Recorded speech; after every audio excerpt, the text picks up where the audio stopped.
did the ramen culture start up in Japan, and how did it become this thing that we know today as, in your words, like the soul food of Japan? Absolutely. No, happy to. I'll give an abridged version. So,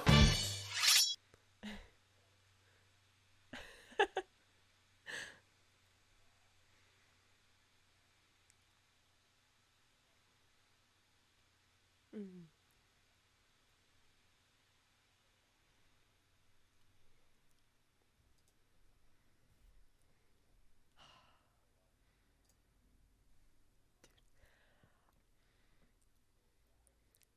Yes. That's a great way of putting it. Soul food. I like that. Oh, I guess it is. Well, okay, Frank, so I have some serious questions to ask you, but I think we need to get something out of the way. There's a great debate online, which is how would you rank ramen, udon, soba, and skemen? Like, what order would you put them in from best to worst?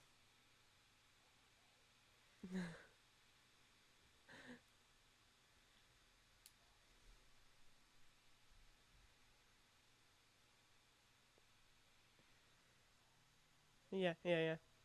Mm.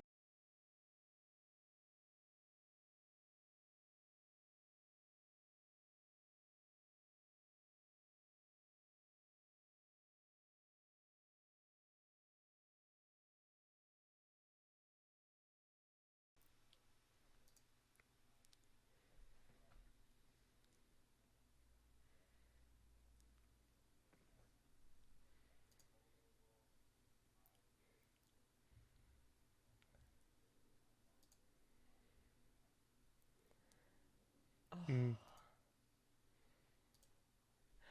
Uh,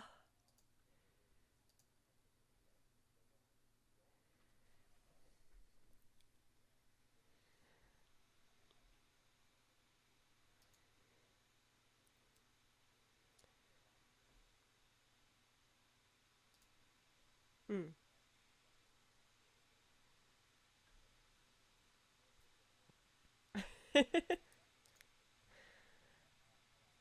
Well, I feel like it's the king of noodles in this town. You have to be diplomatic to all of the noodles out there, so as not to offend anybody. Paul, do you have an opinion about this question?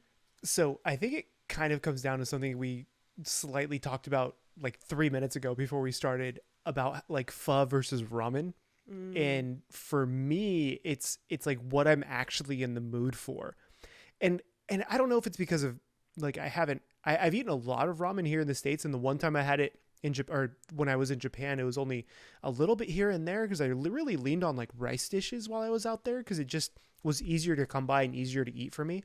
Mm. But like if I want, let's say, a really intense like rich bowl of food, I'm probably going to lean on ramen. But then if I want like udon, I feel like I can have that like in the middle of the day. I don't know. It's one of those things, and just kind Mm. of like it goes down easy. It's really easy to eat. It's also sometimes cheaper depending on where you go, and like I would lean on that. Sukemen, I feel like is closer to the ramen category for me. So like Mm. those two is just what I'm feeling at a restaurant. But I don't know. Do you guys feel kind of that as well with each variation? Like it's more of like what I'm feeling at this particular moment is what I'm going to eat. Mm. I think yes and no to some extent. I mean, I think personally, for me, my number one is udon, followed by ramen, skemen, and soba. Yeah, I know. I know we can't. What are we doing? This is the wrong. We got the wrong person. Look, I think udon is the best of both worlds.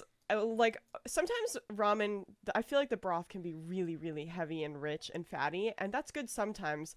But with udon, you usually always get like a nice light, clean broth. But what I like about ramen are kind of the thicker, chewier noodles, and you get that with udon. You have those nice fat noodles. So to me, it's like the nice chewiness of ramen, but with the clean broth of an udon like soup, and therefore I think that udon is better personally. But here's a little side note in this journey of noodles. I will say that if you're in Okinawa and you have Okinawan soba, that's a complete Mm, game changer. okay. It's like the cleanest, freshest ramen that you've ever had with like the biggest, fattest chunks of pork. It's so good. It's so good. And I if need we're to try ranking this. Yeah. If we're ranking with Okinawa and soba in mind, that might take first for me, beating out udon and ramen, which is, I think, truly shocking. I love that though. I love the Yeah. diversity in like what we all just said, because for me it always just comes down to what mood am I in, and then I go after that food, Mm-mm-mm. right? Versus like me having a favorite, because Mm. I don't think I have a favorite. Like I just can't just, it's like picking, one of my two favorite cats. Like I love both of them almost equally Decided sometimes, between. right? Oh. Like, yeah. But other than that, I kind of wanted to ask Frank. So like I was looking at your website, your Ramen Tours website, which is very beautiful, by the way. And I wish I had any skills in website building. You, I'm gonna give you all the credit because it's yours. uh, what I want to ask, when you take someone on a ramen tour, right? Which, if you guys are watching this and you want to do a ramen tour through Japan, or I think primarily through Tokyo, if I'm not mistaken, links are going to be down below so you guys can check that out. And I know a lot of you guys are flying out there right now, so maybe hit them up. It's probably going to be an amazing experience. But what is the thing that you get asked the most Mm. when you take people on a ramen tour? Mm.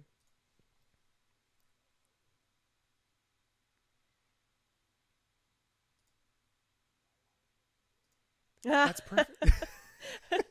Oh, guys, It's like the dad that's how you jokes. know it's gonna be a great tour.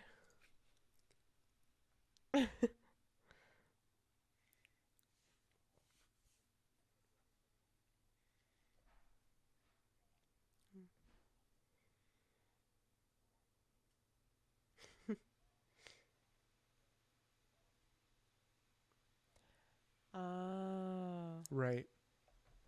yeah.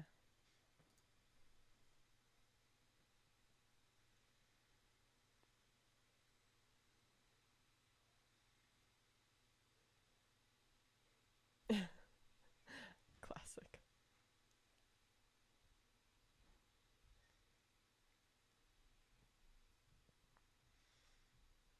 Yeah. So more like almost like cultural questions versus maybe just the food questions. Mm. Mm. Gotcha.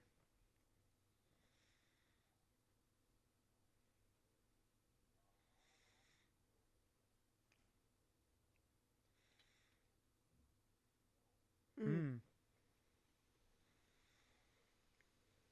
Yeah.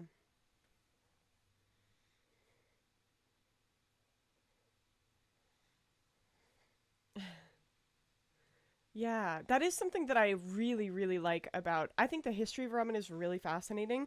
I've read like literal textbooks on the subject because I'm such a nerd.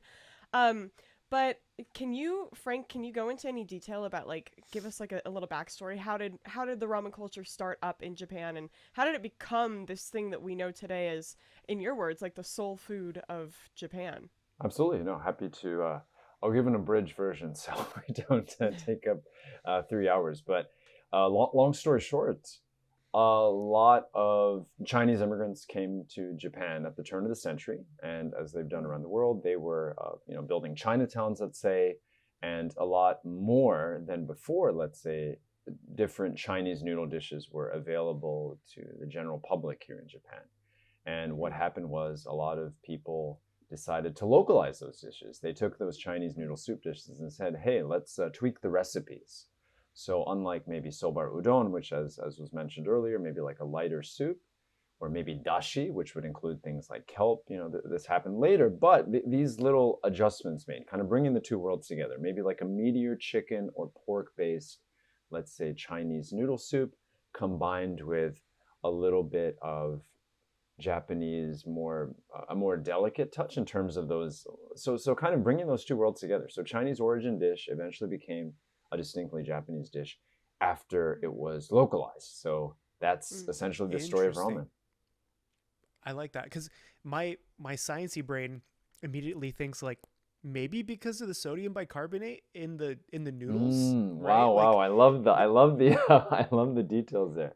well, that's the only thing I can think of. Is I'm like, Mm-mm-mm. okay, maybe 100 years ago they didn't have sodium bicarbonate or some way of making it, and like to give it the ramen like its traditional Mm, chewiness, mm, mm. right?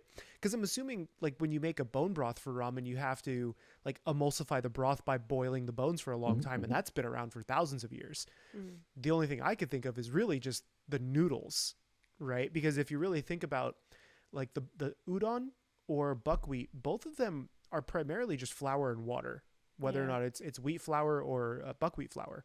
But then ramen is the one that introduces the bicarbonate. So that's why I'm like, okay, maybe it's not that old because of this. That's a Well, good point. bicarbonate and also meat, right, Frank? Like people in Japan didn't eat meat until Mm, like very recently in the scope of history because it was against religious practices for a long time, and then the war came and everyone was starving and people kind of resorted to eating things that they wouldn't normally eat, including meat, which I think is so funny because now meat culture in Japan is is massive. insane, you know?